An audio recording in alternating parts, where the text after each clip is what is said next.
হরে কৃষ্ণ কৃষ্ণ কৃষ্ণ হরে হরে, হরে রাম রাম রাম হরে হরে।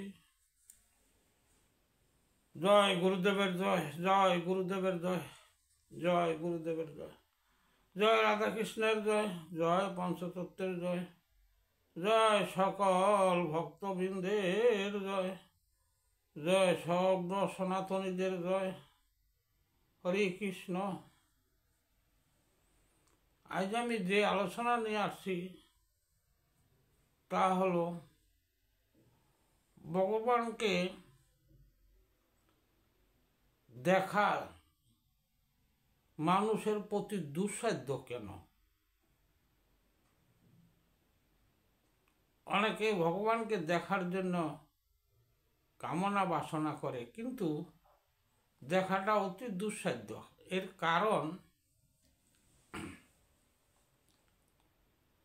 এই ভগবানকে দেখা যদিও দুঃসাধ্য হয়, তবু চেষ্টা করতে হয়। কারণ মানুষ চেষ্টা করে কিনা কি না করতে পারে। নিয়ম কানুন প্রয়োজন হয়। নিয়ম কানুন আইন এগুলি মেনে যদি যে চেষ্টা করে, তাইলে কিন্তু সে মানুষ অগ্রসর হইতে পারে। আপনি ডাকলেন ভগবান এসে পড়বে এমন নয়। এটা কিন্তু এরকম জিনিস না যে আমি ডাকলাম আইসা পড়তেছে, আমার ডাকে ভগবান সাড়া দিবে না। আপনার তদ্রূপ হতে হবে। আগে জানতে হবে ভগবান কোথায় থাকে। এই প্রথমে তার ঠিকানা বাহির করতে জানতে হবে। এরপর ঠিকানা জানেন এবং তাকে স্মরণ করতে হবে, এবং ঠিকানা সে কোথায় থাকে স্মরণ করে তাকে জেনে নিতে হবে। এরপর আপনি ঠিকানাটা কোথায় পাবেন, ভগবান কোথায় থাকে, এই ঠিকানা আপনি কিন্তু সেই স্থানে গেলে পাবেন না। কারণ যারা এই ভগবানকে নিয়ে সর্বদা আছেন, সর্বদা ভগবানের প্রতি যাদের মন প্রাণ যে সব কিছু বিসর্জন দিয়েছেন, একমাত্র তাদের কাছে এই ভগবানের ঠিকানা পেতে পারেন। এরপর এদের কাছে গিয়ে আপনি তাদের নির্দেশ মতো চলতে থাকেন।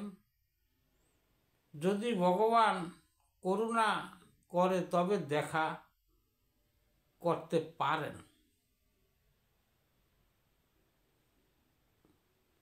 এই যে বললাম যে কথাগুলা, ভগবান দুঃসাধ্য জিনিস। আমরা বিশেষ করে এই জগতের কথাই বলি না কেন, সাধারণত এই জগতে একজন মন্ত্রীর সাথে দেখা করতে হলে সরাসরি দেখা করা যায় না। এই মন্ত্রীর সাথে দেখা করতে হলে তার অফিস কোথায় জানতে হবে। এরপর অফিসের দারোয়ানের নিকট জানতে হবে, মন্ত্রীর সাথে দেখা করার কথা বলতে হবে। আপনি দেখা করবেন, আপনার প্রবেশপত্র বা অনুমতিপত্র আছে কিনা তা আগে বুঝতে হবে।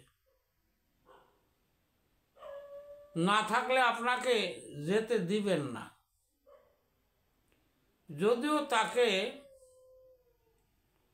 যদিও আপনার থাকে এই অনুমতিপত্র, আপনাকে চেক করে ভিতরে ঢুকতে দিবেন।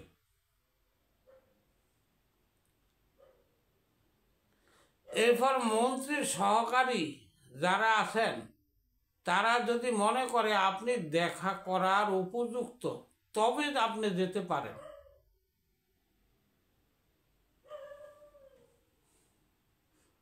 এখন এই যে মানুষের আকার আছে, তাদের দেখা করা এত দুঃসাধ্য, এই মন্ত্রী মিনিস্টার প্রধানমন্ত্রী যাই হোক না কেন, তাদের দেখা করাটা খুব কষ্টকর। এখন ভগবান কিন্তু নিরাকার, সে যদি আপনার সাথে দেখাও করে, একটি আকার ধারণ করে, তাহলে সে আপনার কাছে ধারণ করতে পারে, দেখা করতে পারে। তাকে এত সহজে পাবেন না। তাকে কিভাবে পেতে হবে, তাকে পেতে হলে যে নিয়ম কানুন আইন এগুলা কিন্তু জানতে হবে। প্রথমে আপনার মন স্থির করতে হবে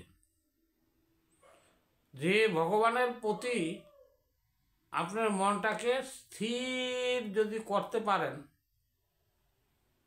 যে ভগবানের প্রতি আপনার আসক্তি আসবে তখনই। আর যখন চঞ্চল মন হয়, তখন অস্থির মন দিয়ে ভগবানের কিছুই হয় না। অস্থির মনে ভগবানকে পাওয়া দূরের কথা, অস্থির মনে আপনার কামনা বাসনা যা আছে তা পেতে পারেন, কিন্তু ভগবানে পাওয়ার জন্য এই অস্থির মন দেয়া কখনো ভগবানকে পাওয়া যায় না। মন স্থির করে তাকে ভালোবেসে সাধন ভজন করতে হবে। সর্বদা ভগবানের নাম, এই যে নাম আছে, এই নামের উপরে অথবা ভগবানের বিগ্রহের উপরে তার ভজন আগে শুরু করতে হবে। ভগবান এবং তার নাম একই জিনিস।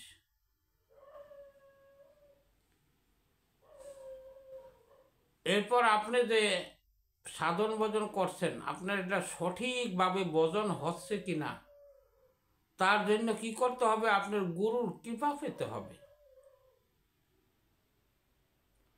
কারণ ভগবান হইল জগৎ গুরু, সে গুরুর মাধ্যমেই আপনাকে কৃপা করবে। এখন আপনি যদি গুরুর কৃপা হতে চান, তাহলে আপনার গুরুর কাছে নত হতে হবে, গুরুকে ভগবানের স্বরূপে দেখতে হবে বা জানতে হবে। তারপর আপনি জগৎগুরু যে ভগবানকে পাওয়ার চেষ্টা করতে পারেন। আর এরপর আপনার দেহটাকে পবিত্র করতে হবে। ভগবান কোনো অপবিত্র দেহের সে কিন্তু বসবাস করেন না, আর অপবিত্র দেহের মধ্যে সে স্থাপিত হয় না। তাই দেহকে আগে পবিত্র করতে হবে, অন্তর বাহির সম্পূর্ণ পবিত্র করতে হবে। এরপর আপনাকে ইন্দ্রিয়গুলা জয় করতে হবে। ইন্দ্রিয়গুলা জয় করতে হবে মনের সাহায্যে। আপনার ইন্দ্রিয় যতক্ষণ কন্ট্রোল না হবে, ততক্ষণ আপনার প্রেম ভক্তি উদয় হবে না। তারপর রিপুগুলো আছে, 6টা রিপু, এই 6টা রিপুকেও আপনার জয় করতে হবে। এই রিপুগুলা ভজনের পথে সে বাধা বিঘ্ন হতে পারে। এই রিপুগুলাকে কি করতে হবে, বাধা বিঘ্ন দূরের কথা, তাকে যদি কন্ট্রোলে আনা যায়, এই রিপুর সাহায্যে আপনি অগ্রসর হতে পারেন। আর সর্বদা এই ভগবানের গুণকীর্তন করতেই হবে। ভগবানের গুণকীর্তন সর্বদা সব সময় তার কীর্তন করতে হবে এবং সকল জীবকে সমান দয়া করতে হবে। সকল জীব যে সমানভাবে দর্শন করতে হবে, কাউকে ছোট বড় এরকম যেন না হয়। এরপর একনিষ্ঠ হতে হবে, মন প্রাণ দেহ সম্পূর্ণ আত্মসমর্পণ করতে হবে ভগবানের কাছে। নিজের বলতে কিছুই থাকবে না। তখন যখন ভগবানের কাছে আত্মসমর্পণ করে দেওয়া হয়, তখন ভগবান সে তার নিজের বলে গ্রহণ করে। যখনই আমরা বলি যে ভগবান আমার, আসলে না, ভগবানই বলবে যে তুমি আমার। যতক্ষণ আত্মসমর্পণ করা হয়, ভগবান যদি গ্রহণ করে, তাহলে সে ভগবান কৃপা করে তাকে দর্শন দিতে পারে। হরে কৃষ্ণ। আমার আলোচনার মাধ্যমে যে ভগবানকে দেখার জন্য যে যে যে কথাগুলি বললাম, এটি শাস্ত্রের হিসাবের কথা। আপনারা আমার যদি কোনো ভুল ত্রুটি হয় ক্ষমা দৃষ্টিতে দেখবেন। এবং ভগবানকে পাওয়া দুঃসাধ্য নয়।